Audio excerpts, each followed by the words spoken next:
오늘 읽은 잠언서 14장의 말씀 가운데 10절 말씀에 보면 이런 말씀이 기록되어 있습니다. 마음의 고통은 자기가 알고 마음의 즐거움은 타인이 참여하지 못하느니라 라는 말씀입니다. 히브리 평행법으로 되어 있는 이 구절은 우리들의 마음 가운데는 고통이든 아니면 기쁨이든 그 어떤 것이든 그 마음을 온전히 아는 것은 자기 자신이 아는 것이지, 사실은 다른 사람들은 그 사람의 아픔, 그 사람의 기쁨, 더 나아가서 여러 가지 고민과 생각과 가지고 있는 여러 가지 근심, 걱정들, 그 모든 것들을 사실 제3자가 알 수는 없다고 하는 그런 의미의 말씀이겠습니다. 여기서는 고통과 즐거움에 대해서만 표현하고 있지만 즐거움뿐이겠습니까? 고통뿐이겠습니까? 우리들의 삶 가운데 있는 모든 것들을, 내가 가지고 있는 그 모든 것들을 제3자가 안다고 하는 것은 어려운 일이라고 하는 것을 알 수가 있겠습니다. 오늘 읽은 잠언서 14장 13절의 말씀에서 기록하고 있는 것과 마찬가지로 웃을 때에도 마음에 슬픔이 있고 즐거움의 끝에도 근심이 있느니라 라고 말씀해 주셨잖아요. 그러니까 사람들이 웃는 그 모습을 보면서 저 사람은 행복하겠구나 했지만, 하지만 그 마음속 깊은 곳에 있는 근심이 있는 것이고요. 저 사람은 정말 좋겠구나 생각하지만 그러나 그 사람만이 가지고 있는 여러 가지 근심과 걱정거리, 또한 슬픔, 이런 것들이 있을 수 있기 때문에 사실은 다른 사람들의 마음을 정확히 안다고 하는 것은 거의 불가능에 가까운 것이라고 할 수가 있겠습니다. 우리가 남의 마음을 안다고 하는 것은 정말 어려운 것이죠. 아무리 이해력이 높고 공감하는 능력이 있다고 할지라도 그 사람의 깊은 속마음, 그 사람의 깊은 그 상황, 처지에 대해서 정확하게 아는 것은 거의 불가능한 것이라고 하겠습니다. 여기서 문제가 발생하는 것이죠. 우리 아이들의 마음을 부모님들이 몰라주는 겁니다. 부모이지만 그 자녀들의 근심과 걱정, 학교에서 어떤 아픔이 있는지, 학교에서 어떤 고민이 있는지 우리 아이들의 마음을 부모님들이 정확히 잘 몰라주기 때문에 부모와 자녀 사이에 갈등이 생겨나는 것이죠.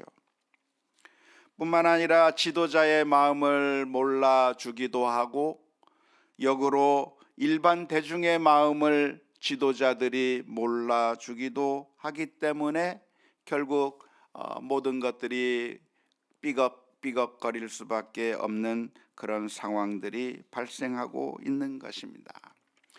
우리는 아무리 이해하려고 해도 일부만을 이해할 수 있는 것이지 전부를 이해할 수는 없는 것이죠. 100%를 다 이해할 수 있는 방법은 없고 그저 수박 겉핥기 정도로 그냥 보이는 것에 따라서 판단하고 그냥 나타난 것에 의해서 쉽게 편견을 가지고 그 사람을 함부로 판단하는 그런 경우들이 너무나도 많이 있다는 겁니다. 따라서 우리가 이러한 그 다른 사람들의 마음 가운데 있는 깊은 곳에 있는 것을 잘 안다고 하는 것은 거의 불가능하다고 하는 이 말씀을 들을 때 그러면 어떻게 하라고 하는 말일까요? 어차피 우리는 다른 사람들의 마음을 알 수도 없고 그 사람의 고통을 알 수도 없고 기쁨도 모르는 것이니까 그냥 포기하라고 하는 말일까요? 그냥 될 대로 되라 하면서 그냥 포기해버리고 살라고 하는 그런 말씀을 하고 있는 것일까요? 그게 아니라 정반대의 말씀이죠. 우리가 잘 모르지만 그러나 알기 위해서 최선의 노력을 해야 한다고 하는 말입니다. 그 사람의 마음속 깊은 곳에 있는 그 고통, 그 사람 마음속에 있는 그 즐거움, 우리가 알지 못하지만 그것을 알기 위해서 부단한 노력을 해야 되는 것이고, 그 사람 마음 깊은 곳에 들어있는 것을 알기 위해서 최선의 노력을 해야 하는 것이죠. 어떻게 하면 우리는 다른 사람의 마음을 이해할 수 있고 공감할 수 있겠습니까? 그것은 우리가 좀 더 귀를 기울이는 데 있습니다. 야고보서 1장 19절의 말씀 가운데 이렇게 기록합니다. 내 사랑하는 형제들아, 너희가 알지니 사람마다 듣기는 어떻게 하고 속히 하고 말하기는 더디하며 성내기도 더디하라고 말씀해주고 계십니다. 들어라 이 말이에요. 듣기 위해서 노력하라고 하는 말이죠. 그냥 보이는 대로 쉽게 판단하고 화낼 것이 아니라, 그 사람이 행동하는 것에 대해서 이해가 되지 않는다고 그냥 분노부터 해버릴 것이 아니라, 우리 아이가 왜 이런 일을 하고 있을까? 왜 이런 아이가 이런 행동을 하고 있는 것일까? 그 아이의 마음, 그 아이의 고통, 그 아이의 고민을 알기 위해서 우리가 부단히 귀를 열어서 그 아이의 마음을 알기 위한 노력을 해야 한다는 것입니다. 우리 아이들이 잘못된 일을 한다고 한다면, 무슨 악한 일을 하고 도둑질을 하고 친구들하고 싸우고 온갖 나쁜 짓을 하고 있다고 한다면, 우리 아이들이 왜 그런 나쁜 짓을 하고 있을까 질문을 던져야 하는데, 알고 보면 사실은 부모님의 사랑이 그리워서 그렇게 하는 경우가 많이 있어요. 내가 가만히 있으면 부모님은 나에게 아무런 관심을 가져주지 않기 때문에, 내가 나쁜 짓을 해야 부모가 나에게 관심을 가지고 나에 대해서 주목하고 나에게 무엇인가 관심을 보여주는 그런 부모를 보면서 내가 나쁘게 행동해야, 그래야 부모가 나를 조금이라도 아는 척 해주구나 하는 사랑의 결핍 때문에 그런 행동을 하는 경우가 많이 있는 것이죠. 따라서 보이는 행동만 보고서 함부로 화내고 함부로 말하게 될 것이 아니라, 과연 이 아이의 마음에 어떤 깊은 속마음이 있을지, 이 아이의 근심이 무엇이고 고통이 무엇인지 알기 위해서 부단히 들어야 한다고 하는 것인데, 들어야 한다고 하는 것은 그냥 귀를 열고만 있으라고 하는 이야기가 아니라, 정말 그 아이의 마음을 이해하고 공감하기 위해서 상대방의 그 마음이 무엇인가를 알아내기 위해서 우리가 최선의 노력을 해야 한다고 하는 그런 의미의 말씀입니다. 우리가 제대로 이해하기 위해서, 우리가 상대의 마음을 제대로 알기 위해서는 아주 중요한 전제가 하나 있습니다. 그것이 무엇일까요? 그것은 바로 겸손입니다. 겸손할 때 우리는 비로소 조금씩 들을 수가 있습니다. 내가 지금 알고 있는 것이 전부라고 하는 교만함이 있다고 한다면 아무것도 깨달을 수가 없고, 내가 알고 있는 그 모든 것이 전부이고 내가 아는 것이 정확하다, 내가 생각하고 있는 것이 맞다라고 하는 그런 교만함이 있다고 한다면, 그런 사람은 발전도 없을 것이고 다른 사람을 이해할 수도 없고 다른 사람과의 화해도 일어날 수가 없고 오히려 분노와 불편함만이 있을 수밖에 없습니다. 따라서 우리가 다른 사람의 마음을 잘 이해하기 위한 전제 조건이 무엇이냐면 겸손함입니다. 내가 알고 있는 것이 온전치가 못하구나, 내가 지금 생각하고 있는 것이 전부가 아니구나, 내가 잘못 이해하고 있을 수도 있겠다고 하는 겸손함이 먼저 내게 있어야, 그래야 상대방의 마음을 이해하기 시작하는 것입니다. 내가 아직 완전하게 이해하지 못했다고 하는 그런 겸손함이 있어야만 이해에 도달할 수 있는 것이지, 그리고 내가 이 사람의 마음을 완전히 알 수 없다고 하는 그러한 나의 부족함에 대한 깨달음이 있어야 상대방에 대한 이해가 조금씩 열리게 된다고 하는 것을 알아야 할 것입니다. 특별히 우리의 마음 가운데 불편함이 있다고 한다면, 혹시 어떤 사람이 하는 행동에 대해서 우리에게 화가 일어나고 분노함이 일어나게 되는 일들이 있다고 한다면, 그것은 실제로 그 사람이 나쁜 짓을 하고 있기 때문이라기보다는 내가 그 사람을 제대로 잘 알지 못했을 가능성이 많은 겁니다. 내가 그 사람을 제대로 안다면 화낼 일이 아니에요. 내가 그 사람의 형편을 안다면 오히려 도와주고 싶고, 오히려 측은하게 여기고, 여러 가지로 도와주려고 하는 그런 마음들이 생기게 되는 것이 정상일 겁니다. 우리들의 마음 가운데 질문을 던져봐야 되는 거예요. 내가 이 사람을 향해서, 상대방을 향해서, 저런 사람들을 향해서, 우리가 관계하고 있는 우리 주변의 모든 사람들, 우리 자녀들이든지 우리 부모님이든지 우리의 친구들이든지 아니면 같이 일을 하고 있는 동역자라든지 그 어떤 사람이든지 그 사람에 대해서 저 사람은 나쁜 사람이야, 저 사람에 대해서는 뭔가 기분이 나빠, 뭔가 불편해, 화가 나는 일들이 있다고 한다면, 그것은 대부분 우리가 그 사람을 제대로 이해하지 못하고 있기 때문에 그렇습니다. 우리가 그 사람을 제대로 안다면 그 사람의 마음속 깊은 곳에 근심이 있다고 하는 것을 알고, 그 사람이 가지고 있는 그런 그 고통을 알고, 그 사람 내면에 있는 여러 가지 상황과 아픔들에 대해서 우리가 알게 된다고 한다면, 분노가 일어나는 것이 아니라 우리들의 마음 가운데 긍휼한 마음이 솟아오르게 되어 있는 것입니다. 우리가 가지고 있는 그 모든 정보들, 우리들의 마음 가운데 분노를 일으키고 화를 일으키는 그런 정보들을 만나게 된다고 한다면, 대부분의 그런 정보들은 가짜 뉴스일 가능성이 많은 것입니다. 실제로 그 사람이 그러하기 때문이라기보다는 그 사람을 내가 제대로 알지 못해서 분노가 일어나는 겁니다. 화가 일어나게 되는 것입니다. 따라서 우리가 성급하게 분노하기보다, 성급하게 미워하기보다, 내가 그 사람에 대해서 제대로 알지 못한 것은 무엇이 있을까? 내가 저 사람에 대해서 정확하게 파악하지 못한 것이 무엇이 있을까 알아보아야 하는 것입니다.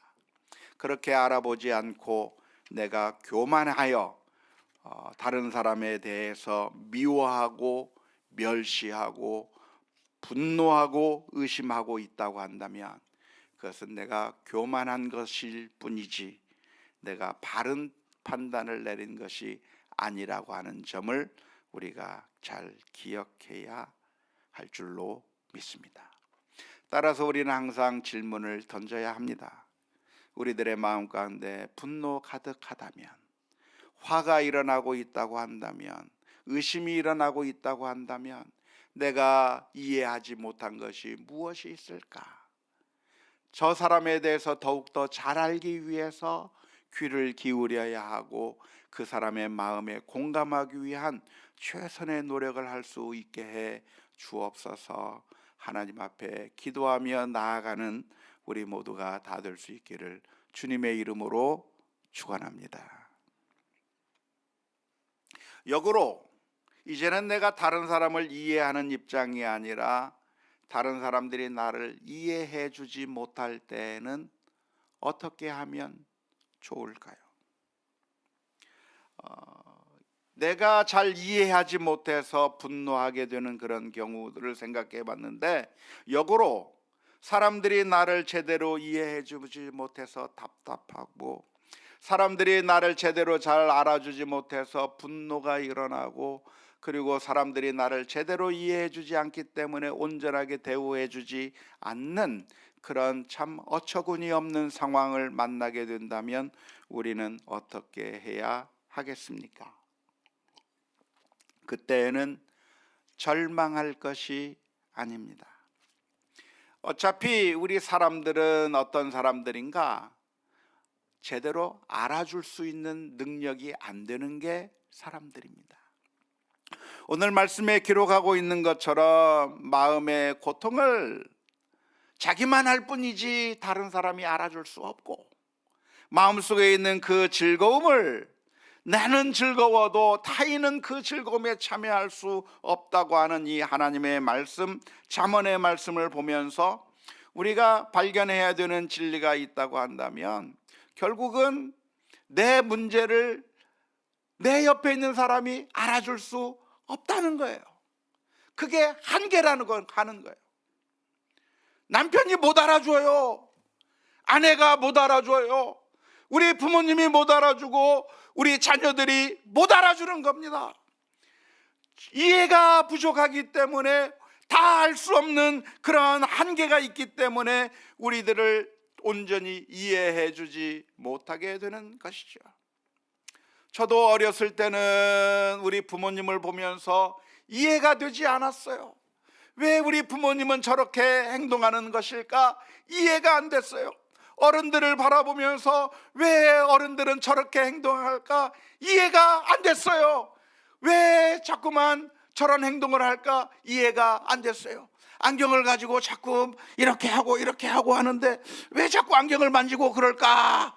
그랬는데 40이 되면서 안경을 쓰다 보니 이게 초점이 이상해지기 시작하니까 제가 그러고 있어요. 나이를 먹어가면서 젊었을 때 이해하지 못했던 그런 것들을 조금씩 이해하기 시작하는 거예요. 왜 저 할아버지는 소리를 꽥꽥 지를까 했더니 귀가 먹어서 이제는 제가 꽥꽥 소리를 지르면서 살아요.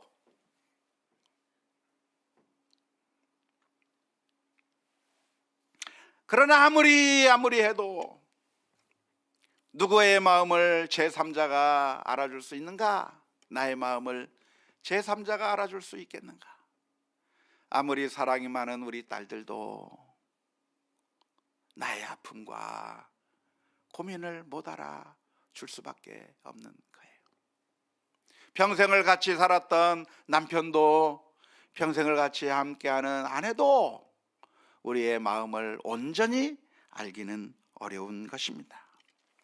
따라서 그런 사실을 바라보면서 절망할 것이 아니라, 분노할 것이 아니라, 사람의 이해가 한계가 있다고 하는 사실을 이해하면서 인정하고 나아가야 할 뿐만 아니라, 그리고 온전히 주님 앞에 나아가야 합니다. 왜냐하면 우리 하나님은, 우리 주님은 우리를 온전히 아시는 분이시기 때문입니다.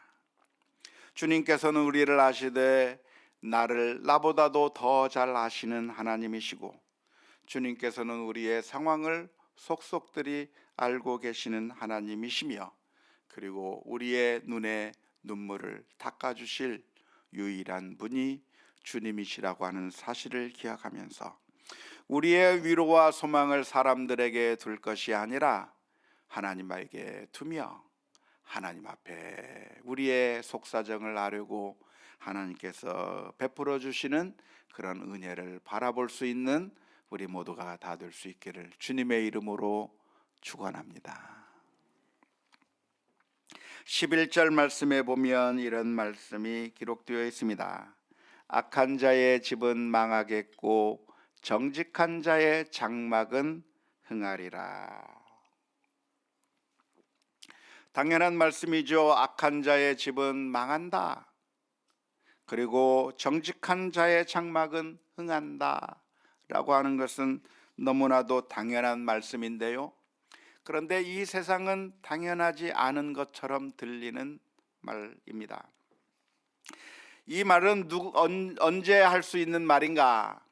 악한 자의 집이 망하고 정직한 자의 집이 흥한다고 하는 이 말은 전제가 하나 있어야만 성립이 되는 말입니다. 그 전제라고 하는 것은 무엇일까요? 그것은 바로 하나님이 계시다고 하는 전제입니다. 하나님이 계시지 않는다고 한다면 이런 말을 할 수가 없습니다.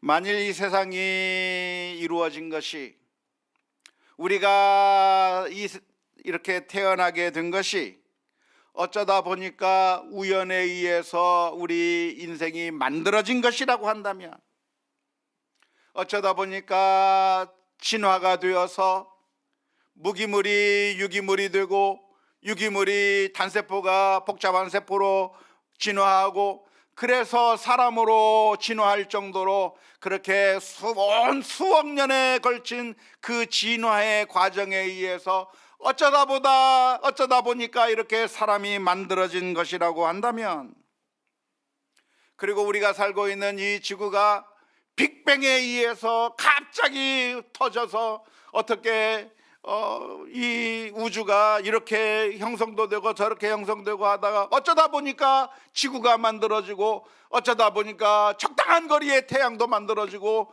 어쩌다 보니까 지구가 저절로 자전이하고 회전을 하면서 살게 된 그 지구에 우리가 살고 있다고 하는 것이라고 한다면,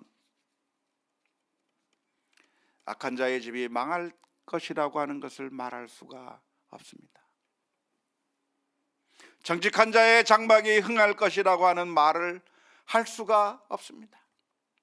아무런 목적도 없이, 아무런 방향도 없이 어쩌다 보니까 인생이 만들어지고 어쩌다 보니까 이 세상이 이렇게 돌아가는 것이었다고 한다면, 이 과정의 마지막이 선한 자에게는 상을 베푸시고 악한 자에게는 벌을 내리시며 하나님께서 공의로 이 세상을 만드실 거라고 하는 것을 우리가 확신할 수가 없는 것이죠. 악인이 판치고 있지만 그 악인이 결국에는 하나님의 심판을 당할 거라고 하는 기대를 할 수가 없는 것이며, 정직한 자가 지금은 고난을 당하지만 그러나 결국에는 하나님께서 신원해 줄 거라고 하는 그 사실을 우리가 확신할 수 없는 것이죠. 오로지 무엇이 성립될 때만 이런 말을 할 수가 있습니까? 천지를 창조하시고 지금도 다스리시는 하나님이 계시다고 하는 것이 인정될 때라야만이 악한 자의 집이 망하고 정직한 자의 집이 장막이 흥할 것이라고 하는 말을 할 수가 있습니다. 그러므로 오늘 우리는 소망 가운데 일어나고 소망 가운데 잠에 드는 겁니다. 오늘 이 아침에 여러분들은 일어나면서 무엇을 바라보셨습니까? 아침에 일어나 보니까 세상이 다시 돌아가는 것이 보이지 않았습니까? 아침에 눈을 뜨니 이 세상이 질서 있게 돌아가고 있는 거예요. 하나님께서 정하신 그 방향대로 질서 있게 이 아침이 다시 뜨는 그 모습을 보면서, 그리고 길을 걸어가는데 나무에 꽃망울이, 새 망울들이 돋아나는 그 모습을 보면서 겨울로 끝나는 것이 아니라 다시 봄이 찾아오고 있구나, 이 세상을 하나님께서 완벽하게 다스리고 통치하시는 가운데 이 세상이 돌아가는 그 모습을 보면서 하나님이 만들어 놓은 이 세계가 정말 놀라운 세계이며, 그리고 지금도 하나님께서는 다스리고 있다고 하는 그 사실을 목격하면서 우리가 발견하게 되는 소망이 무엇입니까?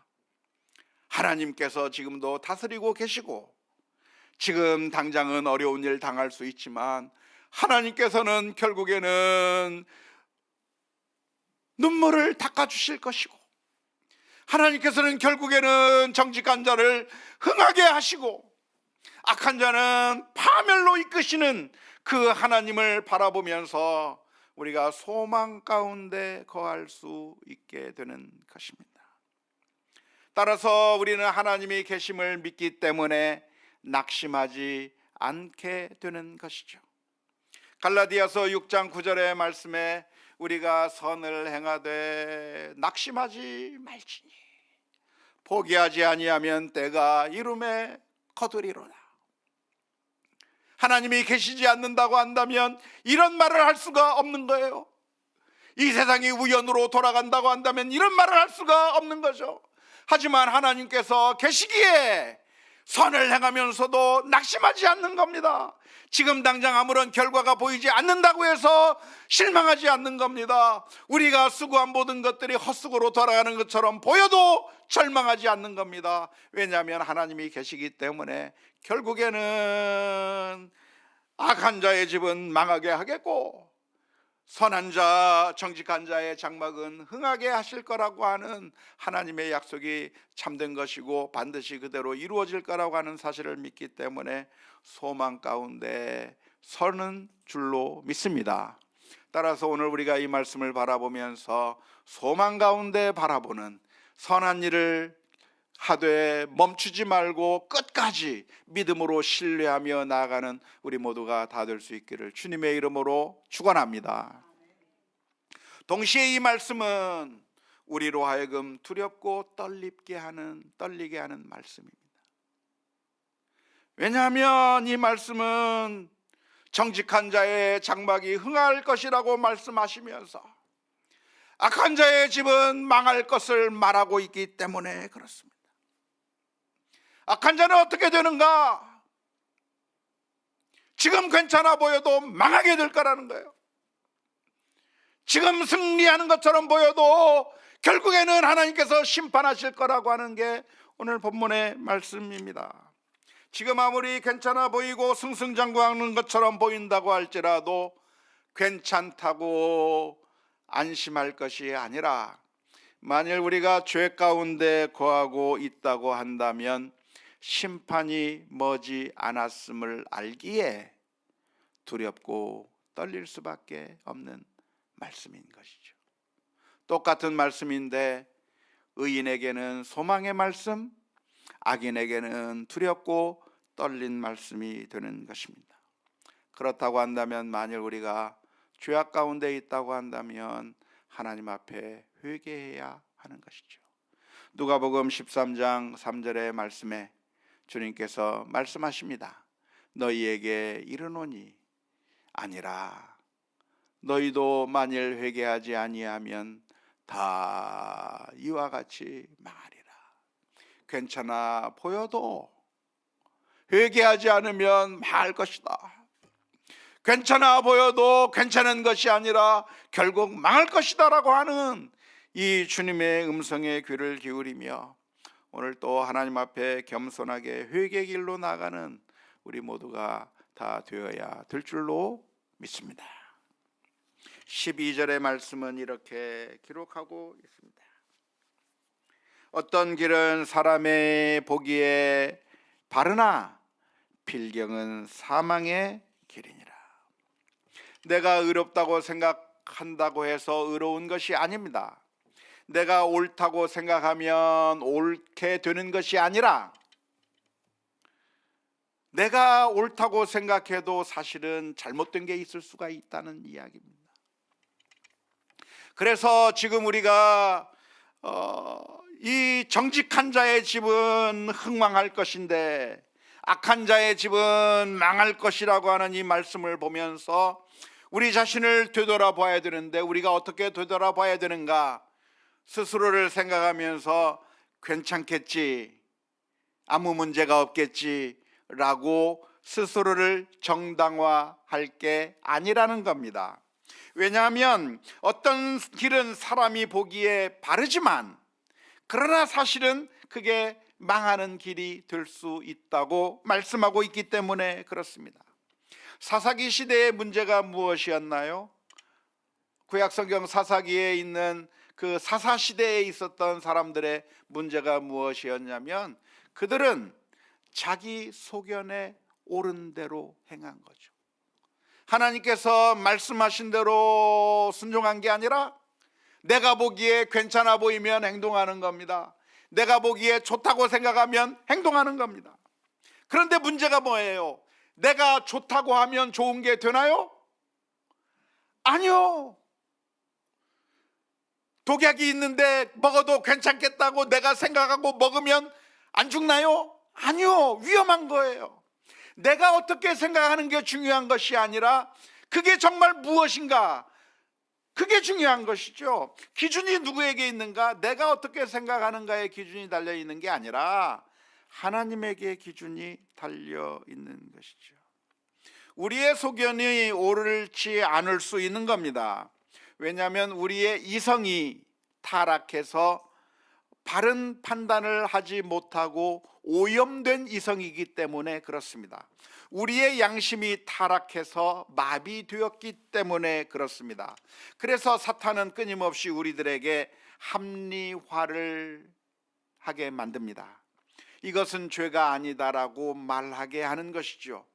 그리고 한 사람이 아니라 여러 사람들이 같이 모여서 이건 죄가 아니다, 이건 죄가 아니다, 이건 나쁜 짓이 아니다, 이건 괜찮은 것이다 라고 이야기하면 괜찮은 것처럼 보이게 되는 겁니다. 하지만 그렇다고 해서 우리가 우기면 죄가 아닌 것이 되는 것이 아니고, 나쁜 일이 안 되는 것이 아니고, 나쁜 일은 나쁜 것이, 하나님의 기준이 하나님에게 있기 때문에 그렇습니다. 자기 눈에 바르게 보일 수 있다면 괜찮은 것이 아니라 하나님의 말씀에 비추어 보아야 하는 것입니다. 기준을 하나님 앞에 두지 않으면 우리가 죄를 행하면서도 마치 정당한 것인 줄 생각하고 바른 길처럼 생각하지만 결국에는 패망의 길이 될 수 있다고 하는 사실을 기억하면서 우리는 항상 묵상해야 합니다. 기도해야 합니다. 주님, 이것이 하나님께서 기뻐하시는 일입니까? 아닙니까? 안타깝게도 많은 사람들은 죄를 짓는다고 생각하지 않아요. 교회에서 싸우면서 분쟁 가운데 있으면서, 그리고 자기 때문에 수많은 사람들이 믿음을 잃어버리고 신앙을 저버리게 되는 그런 소자를 넘어지게 하는, 연자맷돌을 메고 지옥에 떨어질 것 같은 그런 큰 중죄를 저지르면서도 사람들은 내가 나쁜 짓을 하고 있다고 생각하지 않습니다. 나는 의를 위해서 일하고 있다고 말하고, 나는 주님을 위해서 일하고 있다고 말하고, 정의를 위해서 일하고 있다고 말하고 있는데 사실은 엄청난 큰 죄를 하나님 앞에 짓는 경우가 너무나도 많이 있는 것이죠. 따라서 우리는 늘 하나님 앞에 엎드려 기도하며 물어야 합니다. 하나님의 말씀을 늘 묵상해야 합니다. 주여, 과연 하나님께서 기뻐하시는 일입니까? 기뻐하지 않는 일입니까? 우리 자신의 모습을 살펴보면서 겸손하게 하나님 앞에 서야 되는 우리들의 삶이 될 줄로 믿습니다. 그렇지 않으면 악한 자의 집은 망하겠다고 했던 그 말씀대로 우리가 망할 수밖에 없다고 하는 사실을 기억하면서 겸손하게 주님 앞에 나아가야 될 줄로 믿습니다. 우리들은 너무나도 연약합니다. 우리들은 너무나도 부족합니다. 그래서 날마다 주님의 십자가 앞에 나가야 되고, 주님 앞에 우리의 모습을 내어놓으면서 주님, 저희들을 변화시켜 주옵소서. 넘어질 때마다 다시 돌아오고 주님의 십자가의 보혈의 은혜로 다시 죄 씻음을 받으며 주님의 뜻 가운데 살 수 있게 해 주옵소서. 기도하며 나아가는 우리 모두가 다 될 수 있기를 주님의 이름으로 축원합니다.